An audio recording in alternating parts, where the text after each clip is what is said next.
portraying the frontier, the final frontier, if you will, correctly, it has to bring along some challenges while you're filming. Are there any examples of maybe some hoops you had to jump through because we wanted to have a more accurate portrayal? Is this on? Yeah, okay. We have this term that we use around the set whenever we're doing a scene with zero gravity. We call it floaty arms. And this man right here hates floaty arms. And whenever we're doing a scene that has floaty arms, he always finds himself beside a pole or a chair or something. Wait, is that why you're crossing your arms in so many scenes?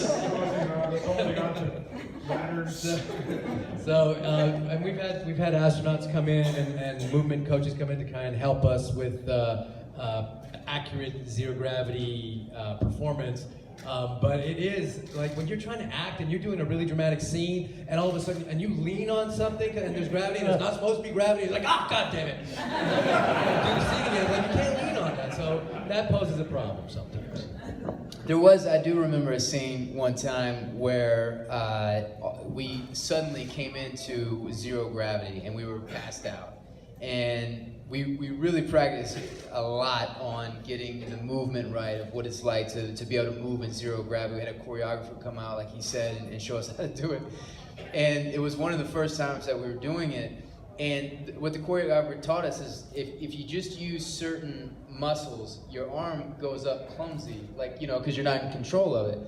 And I watched playback of one, and my arm was raising up and my eyes opened just a little to see if my arm was going up, right? And I was like, oh, and then I went back and passed out. Yeah, pretty good, all right. Yeah, I was like, oh, that looked great. And I passed out and it's like, oh man, I gotta do it again.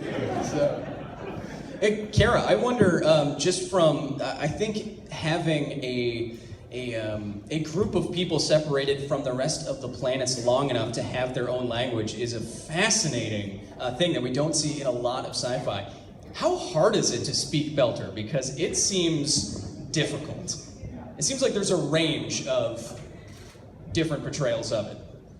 Yeah, I mean, yeah, it's definitely a huge challenge because normally when you act in something with an accent, you can go home and watch a movie where you can hear someone else speak that accent, but because this is fictional, we don't have that luxury. We have a dialect coach who we work with, Eric Armstrong. He's fabulous. But I actually watched the first season before I was cast in the show, so I was already a huge fan of the show.